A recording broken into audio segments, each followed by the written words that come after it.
السلام عليكم ورحمة الله تعالى وبركاته. أرحب بالجميع، أتمنى أن تكونوا في أتم الصحة والعافية. إذن هذا اليوم إن شاء الله في هذه الحصة سأشارككم موضوعا يتعلق بمادة الفيزياء اللي هو الدرس ديال التجاذب الكوني أو ما نسميه باللغة الفرنسية la gravitation universelle. إذن سأتحدث فيه باللغة العربية والفرنسية حتى يستفيد الجميع. إذن بالنسبة لهذا الموضوع هو الآن أمامكم، يمكنكم توقيف الفيديو وقراءته بتمعن حتى تجيبوا عن الأسئلة وبعدها تقارنوا الأجوبة ديالكم مع الأجوبة التي سأسردها. إذن الموضوع يتكون من جزئين أو من عدة أسئلة، بالأحرى من 5 أسئلة. إذن سنجيب عن الأسئلة الثلاثة الأولى ثم ننتقل إلى الإجابات عن الأسئلة المتبقية. إذن vous avez un solide S, bien sûr, bien un corps S si vous voulez, de masse 65,2 situé à la surface de la Terre, c'est-à-dire il se trouve placé juste au-dessus de la Terre. Première question, donnez l'expression de la force de gravitation exercée par le corps S sur la Terre. Déterminez les caractéristiques de la force de gravitation de Fs sur T. Troisième question, nous considérons maintenant que le corps S se situe à une distance h de la Terre. Donnez l'expression de la force de gravitation. Bien sûr, F de Ft sur la S. Ensuite, sachant que la force de gravitation F est égale au poids, alors dans ce cas-là, trouvez l'expression de G de H en fonction de G, Mt, Rt et H. Déduire l'expression de G0. Et en fin de compte, démontrer la relation entre GH et G0 comme vous le voyez. Et donc voilà pour la première question. Donnez l'expression de la force de gravitation، يعني أعطينا التعبير ديال قوة الجاذبية المطبقة من طرف الجسم S على الأرض. إذن بطبيعة الحال من خلال الرؤية ديال الدروس ديالكم أو من خلال تتبعكم للدرس تعلمون جيدا أن هذه القوة تكتب على الشكل التالي مترجمة بالعلاقة التالية اللي هي G، بما أن S هنا S هو الجسم هو le corps S, donc la force exercée par le corps S sur la Terre, donc c'est G, la masse du S c'est déjà donné comme étant égal à M, fois la masse de la Terre sur la distance qui les sépare. Bien sûr, la distance qui sépare la Terre et S, voilà ça c'est distance, c'est R de T, donc je dois le lever au carré. Bien sûr, on a considéré S comme un point ponctuel. إذا بمعنى آخر أن الجسم S أو الجسم S فهو عبارة عن نقط، يعني أن المركز ديالو ما هو إلا نقطة سأعتبرها مثلا غنسميها A، بينما السونتر ديال لا تير نسميه G. إذا فوالا التعبير ديال هاد القوة. إذا أشنا هو اللي خاصنا دابا نطلقو نديروه، يعني فوالا. إذن فوالا l'expression exercée par la. Déterminer maintenant, on vous dit de déterminer les caractéristiques de la force de gravitation. Donc pour la deuxième question, voilà, déterminer les caractéristiques de la force de gravitation. Donc il faut savoir que ça veut dire les caractéristiques والخصائص ديال القوة ديال التجاذب اللي هي خاصنا نعرفوا أو 4 أشياء أو 4 نقاط مهمة. هي البوان دابليكاسيون أو نقطة التأثير، هناك الاتجاه، المنحى والشدة. بمعنى آخر هذه القوة المطبقة من طرف S على T فهي عندها واحد 4 caractéristiques à savoir le point d'application. Ensuite, il y a la direction, on a le sens et on a l'intensité. Alors ces 4 caractéristiques, on doit les trouver bien sûr ou bien on doit les mentionner. Donc le point d'application, c'est-à-dire la force exercée par S sur... Donc il faut faire très attention, c'est la force exercée par le corps S sur la Terre. Donc le point d'application, il doit se manifester à partir du point G, parce que le S, il va bien sûr attirer, c'est comme ou bien va exercer une force d'attraction sur la Terre qui va se va commencer, ou bien va commencer à partir du point G. Donc voilà cette force-là de S sur la Terre. Donc voilà, point d'application, c'est G. La direction, c'est la droite qui passe par A et par G. Donc voilà, je la note comme ça. Ensuite, le sens, c'est de G vers A. Et ensuite, l'intensité, c'est F, S de T que je dois calculer tout simplement en utilisant mon expression déjà mentionnée là-haut. Donc G, c'est 6,67 10 moins 11 fois la masse que j'ai 65,2 fois la masse de la Terre 6 10 à la puissance 24 et que je dois diviser par 6400 km. Alors là, il faut faire très attention, il faut la rendre en mètres, donc, et n'oubliez pas au carré. Donc j'ai trouvé 636 si je ne m'occupe pas des virgules. Donc voilà votre intensité de force. Voilà. Ensuite, الآن بعد ما جاوبنا على السؤال قال لك troisième question. Voilà. Nous considérons maintenant que S se trouve à une altitude H, comme vous voyez ici. Donc à une altitude H, on vous demande de donner l'expression de la force. Toujours donc la force, mais cette fois-ci de la Terre sur S. Donc j'ai G, la masse de la Terre, fois M sur la distance qui les sépare. Cette fois-ci, c'est RT plus H, le tout au carré. Voilà l'expression. هذا التعبير ديال قوة الجاذبية المطبقة من طرف الأرض على الجسم S. إذا من بعد عطاونا علما أن هذه القوة ديال التجاذب في واقع الأمر تساوي P، يعني تساوي P. دونك فوالا P. أو شنو هي P؟ P هي الجزاء ديال الكتلة في الارتفاع، ولكن بما أن الجسم يوجد على ارتفاع H سنقوم بأجوتي هذا الانديس يعني H. إذا هذا P سي على ارتفاع H. إذا فوالا B, trouvez l'expression de GH en fonction de... Donc, d'après cette écriture-là, si je simplifie M avec M, donc je dois retirer, ou bien en déduire, GH égale à quoi? Égale à GMT sur RT plus H, le tout au carré. Voilà l'expression de GH. Question C. Question C, on vous demande voilà, de déduire l'expression de G0, l'intensité du pesanteur au sol, et calculer sa valeur. Que ça veut dire G0? G0, c'est l'intensité de la pesanteur au sol, c'est-à-dire qui correspond à H égale à 0. Donc si je remplace H par 0, donc je dois tout simplement remplacer H par 0, ça me donne RT au carré. Voilà l'expression de G0. Donc pour sa valeur, donc 6,67 10 moins 11 fois la masse de la Terre 6 10 à la puissance 24 pardon, sur 6400 bien sûr au carré, sans oublier de la rendre, bien de la convertir en mètres. Donc c'est 10 à la puissance 3 au carré, ça devient 10 à la puissance 6. Donc vous allez trouver G0, c'est à peu près, je dis à peu près 9,8. Donc c'est 9,77. Donc je prends 9,8 newtons par kilogramme. Alors là, il ne faut jamais oublier l'unité. Donc pour la question D, démontrer la relation entre GH et G0. Donc tout simplement, je dois, bien sûr, à partir de cette relation que j'ai, que je peux la nommer si vous voulez. Donc voilà G de H, je la nomme expression 1, ça c'est la relation 2. Donc après, à partir de la relation 2, je peux en tirer Gm de T, c'est quoi? C'est G0 R de T au carré. Alors en remplaçant dans 1, ça va me permettre d'exprimer GH, donc GMT c'est G0 R de T au carré sur RT plus H au carré. Donc c'est tout simplement, je peux l'écrire comme étant G0 RT plus H, le tout au carré. Voilà l'expression de GH.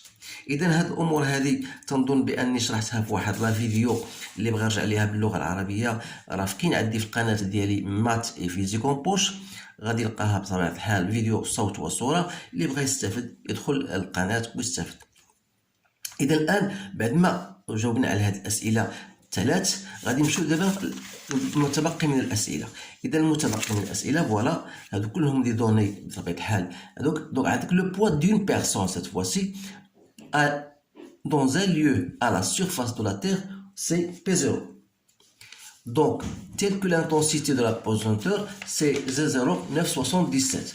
Donc, la personne, bien la même personne, a monté le sommet de Mont Toubkal, qui est à la hauteur H. Alors, son poids est devenu 636 newtons. Première question, on vous demande comment varie l'intensité.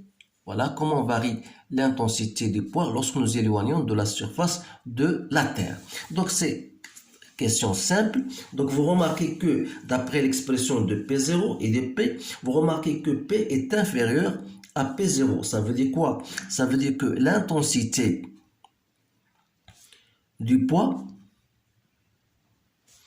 au fur et bien diminue, si vous voulez. Donc, il diminue au fur et à mesure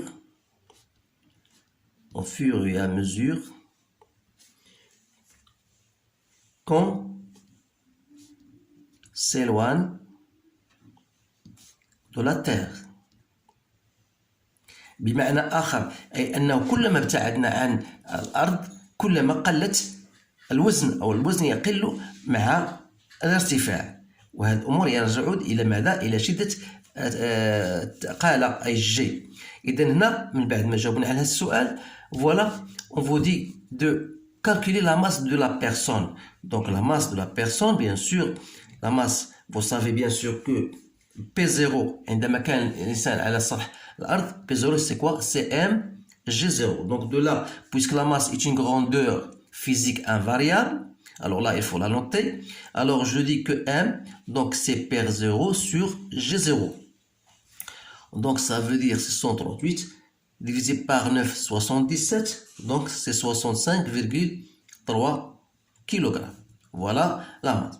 Donc c'est trouver l'expression de pH. Donc l'expression de pH, c'est déjà mentionné dans les questions précédentes, c'est mGH. Alors GH, on l'a déjà trouvé, c'est G0 RT sur RT plus H, le tout au carré. Alors ça va me permettre de dire que pH, c'est M fois GH, c'est-à-dire G0, RT sur RT plus H, le tout au carré. Voilà votre relation. La question D. Donc la question D, on vous dit voilà, déduire l'expression de H. Déduire l'expression de H qui s'écrit sous la forme suivante. Alors là, donc toujours d'après les relations que nous avons vues, toujours on a pH, c'est quoi? C'est mGH. Vous avez P0, c'est mG0. Autrement dit, pH, c'est quoi? mG0, c'est P0. Donc, il me reste RT sur RT plus H au carré. Donc, de là, je tire RT sur RT plus H au carré. Donc, c'est pH sur P0. C'est-à-dire que RT sur RT plus H n'est autre que la racine de pH sur P0, puisque ce sont des termes positifs. Pas de problème. Alors, RT plus H n'est autre que RT que je divise par ça. C'est-à-dire l'inverse de ça n'est autre que P0 sur pH. Alors, faites attention, hein, l'inverse c'est P0 sur pH. De là, je tire H n'est autre que RT.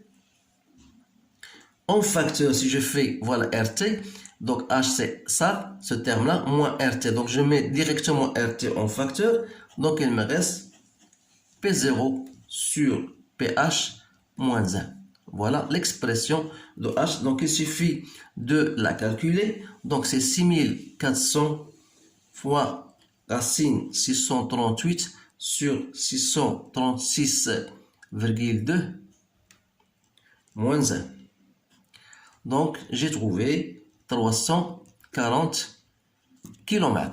Voilà, bien sûr, la réponse à cette question. Donc maintenant, on va passer à la question 5. Donc la question 5, nous considérons maintenant deux corps A et B. Donc là, on considère deux corps A et B comme vous le voyez, de masse MA et MB, qui sont séparés par une distance D, de là à là. Alors, énoncez l'expression, énoncez la loi de gravitation de Newton. Alors là, vous pouvez revenir à votre cours pour revoir plus en détail cette loi, mais je vais vous donner tout simplement loi d'une façon personnelle, c'est-à-dire اجتهاد مني donc grosso modo يعني d'une façon plus ou moins. ولكن اللي بغى يرجع يدقق في la définition de la loi d'une façon plus correct يعني يمكن لي يعود الكور وانا غنترجمها بطريقه اخرى. اذا نقول بان دو كور تعرفوا هذه القضيه دابغي لا لوا دو كور A et B de masse respective MA et MB, nous savons bien sûr d'après cette loi qui sont déjà séparés, si vous voulez, d'une distance d'après l'énoncé des notions D, ils s'attirent mutuellement. Donc ils s'attirent mutuellement en exerçant, si vous voulez, en exerçant l'un sur l'autre, donc l'un sur l'autre, une force de gravitation, ou bien une force attractive, c'est une force attractive, pardon, dont l'intensité